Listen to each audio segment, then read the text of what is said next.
once again. We are on the 2021 version of the Alabama walking tours for the historic towns and cities of the state. We are joining together with traditionally probably 35 to 40 other communities throughout Alabama and having April walking tours. This year they are virtual because of COVID. My name is David Breland. I'm the Director of Historic Resources and Events for the City of Decatur. And I'm with Marianne Floyd and Marley Schmidt from the Decatur Morgan County Tourism, and they are helping to film this and also probably going to edit this, which means probably 9/10 of what I say is not going to appear, which is okay. But we're having a lot of fun doing these. Our walking tours are always very, very informal. We don't really rehearse them or anything. Usually we'll have between 50 and 100 people on a walking tour, and we banter back and forth and joke and have a good time walking or whatever. Obviously, we'll have to do things a little bit differently this year. So what we're going to do today, I'd like to talk to us about the major types of history that we have in Decatur, and I want to tie those to the Tennessee River. If you ask me what the defining feature of this, I will quickly tell you, you're looking right at it. The Tennessee River is magnificent. It is our entire reason for existence, has been, is today, and always will be the reason for our existence. So we'd like to talk about the major types of Decatur history in conjunction with the river, what they have to do with the river. And let's begin with this. The river has been used for thousands of years by persons in this area. Native Americans relied on it for transportation, for food, for spirituality. Some called it the singing river. They believed that they were able to hear the river singing to them before the dams were built. The river was free flowing at that time. This has always been a transportation source, not only for Native Americans, but also for white and African American settlers over the years. This was a place where the Trail of Tears took place. TVA dams have a lot of history here. The river, when it was tamed by the dams, TVA brought to us flood control, industry, prosperity, and a cheap source of both water and electricity. So just the river itself is a huge piece of our history. We also, Marianne and Marla, we have just down, or really up the river from us, toward Port Mallard Park, was a place where we had a Paleo Indian site. The Paleo people were here approximately 10,000 years ago. They are truly Native American people, and there was a large Paleo town called the Quad.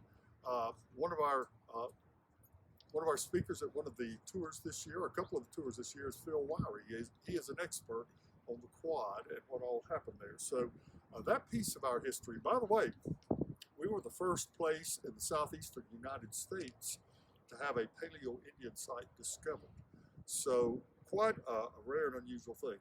We have a lot of Native American history here in Decatur, and all of that is tied to the Tennessee River. The Cherokee, the Chickasaw, and the Creek people all use this for transportation, for food. They left a rich cultural history behind, and a lot of that is tied to the river itself. Trail of Tears history. We are standing in part of Rhodes Ferry Park, which is one of the 3 parks that the city of Decatur has, right on the river, and then we have several others that are just off of the river as well. But Port Mallard Park is upriver from here, about 3 miles, maybe 4 miles. Rhodes Ferry Park is very close to the downtown, historic downtown. And then downriver, probably about half a mile or maybe as much as a mile, is Ingalls Harbor with Ingalls Pavilion, a very nice park down there with a professional fishing tournament venue down there. So we are in Rhodes Ferry Park. Do we have a boat behind us? I think I hear one back there. I actually called them up and said, would you bring your boat by? No, not really. But anytime you're out here, you're liable to see a boat of some sort. A lot of barge traffic, tug traffic. We'll probably see a train or two go by before we get finished going across the railroad bridge. But in this area occurred the Trail of Tears. In fact, Marianne, we can look down the river where that marina, that private marina is, down the river. Right at that spot was where Decatur Landing was located. Decatur Landing was where 2,300 Cherokee people in 3 detachments came here in 1837, 1838 in order to be transported to the West. Trail of Tears was a very sad time for the native people. But 2,300 of them came through here. They were floated by boat from Chattanooga, the Chattanooga area, to Decatur. They had to get off the boats here because of whitewater in the Tennessee River called the Muscle Shoals, which did not go away until the TVA dams were built in the 1930s. But when the native people got here, the Cherokee people got here, they were placed on the brand new train, the first train in the American West, the Tuscumbia, Corbin, and Decatur Railroad, and then they proceeded from here to Tuscumbia, placed back on boats, and were sent out to Oklahoma in that fashion. So we have quite a bit of Trail of Tears history here. We actually had the National Trail of Tears Convention here, I believe in 2018, which was a real treat. We had scholars from the Cherokee Nation as well as other Native American peoples that were here for that. Military heroes. We have a lot of military hero history here. I'll just mention one, General Joe Wheeler. Actually settled in this area after the war. Much of the time when he was a cavalry commander was in the area of the Tennessee River. So much of our Civil War history, including that of General Wheeler and others, occurred right here in Decatur. Banking history. We've already talked about the old state bank. The reason that the bank, I think, was built here in Decatur as opposed to some other place was because of our very central location on the Tennessee River. We have always been a river town. The river has brought us prosperity and money, as well as growth. So I believe that was a primary reason that we were selected as the, in essence, the North Alabama branch of the Bank of Alabama in the 1830s. Railroads. What does a river have to do with railroads? Well, when the first railroad was built here, it was because of whitewater in the Tennessee River. You could not navigate for about 40 miles or 45 miles of the river. So because of that, we had rail traffic grow up here as a means of getting around the Muscle Shoals, getting around the whitewater. So we developed as a transportation center. You had to offload your goods here from the river, and then you would put them on a cart, or wagon, or horseback, or person's back, or on the train, send it to Tuscumbia, put it back on the river, and ship it on down from there. So the river actually is what caused us to have the first railroad in the American West here, was as a means of navigating around the Muscle Shoals. And of course, during the Civil War, Decatur's proximity to the river and the railroads made us a very important place during the Civil War. In fact, that leads into a quick discussion of the river's importance in the Civil War. How about this? Generals Grant and Sherman, two of the most prominent commanders in the Union Army, both agreed and stated on many, many, many occasions, if we had not been able to capture and secure and hold on to Decatur, Alabama, we never could have captured Chattanooga or Atlanta, at least until much later in the war. Because of the river transportation, as well as the railroads and the roads in this area, this was a prime military target during the Civil War. It is said that General Sherman kept a map of this portion of North Alabama on his person at all times, whether he was in this area or somewhere else, because it's just so vitally important to the Union supply lines to hang on to Decatur. Without Decatur, they could not have navigated either the Tennessee River nor used the railroads. Decatur was that important to them. So we have an immense Civil War history that has to do with this wonderful river. Even what happened here as far as the destruction of the town. During the Civil War, basically all but 4 buildings were destroyed in this town. So after the war, the town has to be rebuilt. Well, guess what? Old Decatur, which is behind us, just across Highway 20, from where we're standing right now. Old Decatur was where Southerners primarily rebuilt their town, and guess what they did? They put it back where it was, which is parallel to the river and on the river. They put their town close to the river, and they did the streets such that the streets actually paralleled the river. So the river was important, even in siting where the placement of where the houses were rebuilt and the storefronts and the churches were rebuilt after the war. Agriculture and industry, we have a lot of that kind of history here. I'm just going to gloss over this. The primary agricultural product for many years here was cotton. You cannot have cotton without water. Cotton requires water. It loves clay soil. It loves some other things. It loves a lot of heat, but it must have water. And of course, we have that in abundance here. Industry, my goodness gracious, folks, we have over 15 Fortune 500 companies with an operation here in Decatur, and almost all of them located here because of the transportation benefits from the water, as well as the use of the water for electricity, for the water itself, and for other reasons. So the river itself helped to provide the industrial base for this city back in 1886, 87, 88, and that continues even through today. So agriculture and industry, their history are very much tied to this river. Even our civil rights history, which is immense here, has a connection to the water. Behind me, to my right, and just past the railroad bridge, is Old Town, which is perhaps the oldest neighborhood in Decatur. Old Town has always been but not totally, it's always been primarily an African-American neighborhood.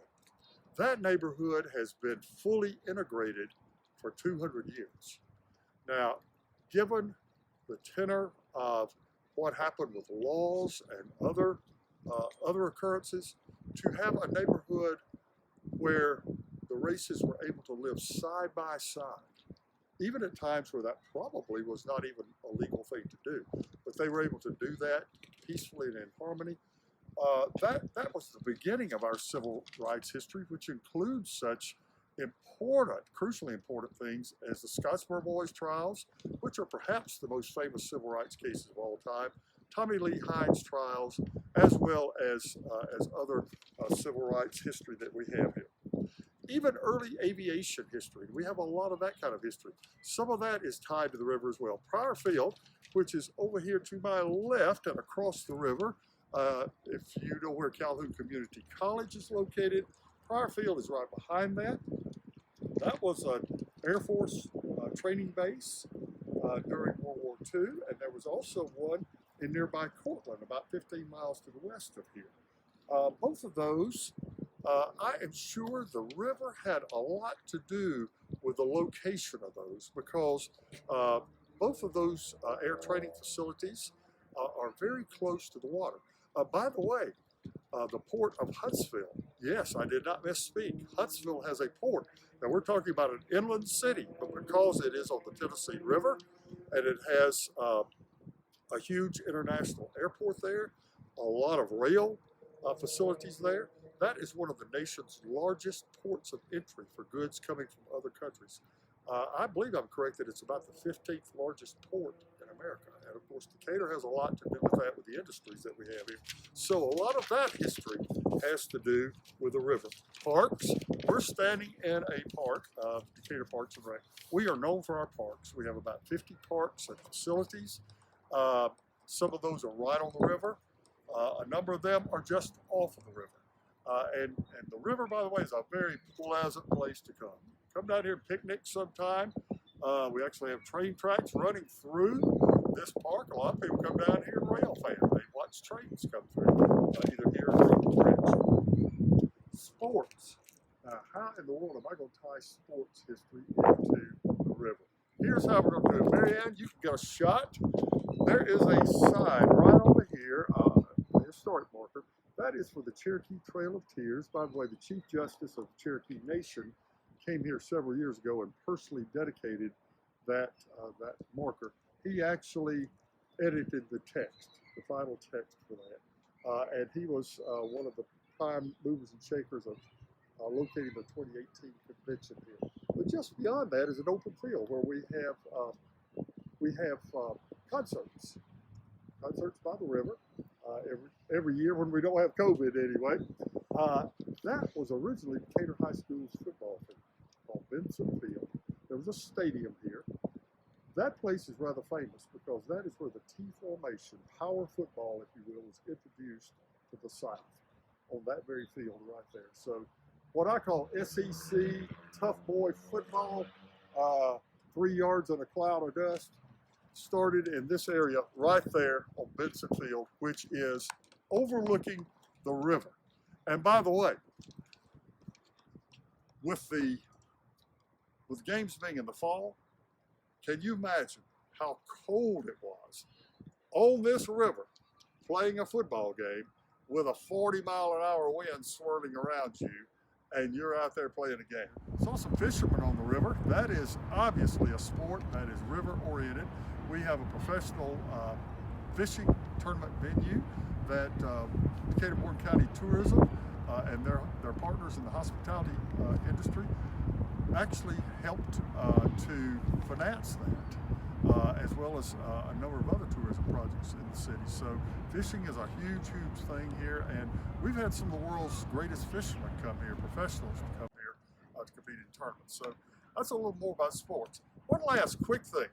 This one, I don't know if I could actually say that this particular part of our history has a river connection, but I want to mention them anyway. We have a lot of fine arts here in Decatur. Decatur has been a town of great culture, great education for a number of years, and so I'd just like to mention a few things that are in this area. Maybe we can almost see the Carnegie Visual Arts Center. That was the old Carnegie Library. It's now an art museum, a wonderful art museum, shows great regional art. The Princess Theater is the oldest theater in Alabama in its original location. It's been there since the building since the 1880s, and the theater itself since the 1920 era, so a little over 100 years old. And then also not very far from here is the Catego Opera House. That an opera house, when that was built in the 1880s to about 1890 era, an opera house was much more than a place where they would sing, where they would have operas, although occasionally they had those as well. It was a meeting place, a big auditorium for various kinds of things. We had a number of opera houses here over the years, and in fact, I just remembered something. I can tie this into the river. Almost on the riverfront was the Lyceum, which was an early and old opera house in the town. In fact, I can see the spot where it was located from right here. So we can tie fine arts into the river as well. So it's been a lot of fun sharing with you today one of my favorite places in Decatur. I'm a Decatur native. I would always say one of my favorite things to do and favorite places to go, and has been all my life, is the Tennessee River. By the way, I forgot to mention one other quick thing, and maybe this is the time to do it. We have been totally safe, socially distanced. I'm not wearing a mask right now. Would be if we were close together, but we have set all this up where we are following all CDC and local guidelines as well. So we want you to be safe, and as well as us. So be sure to keep separate and to sanitize and do all of the things that it takes to be safe. Thanks so much, guys.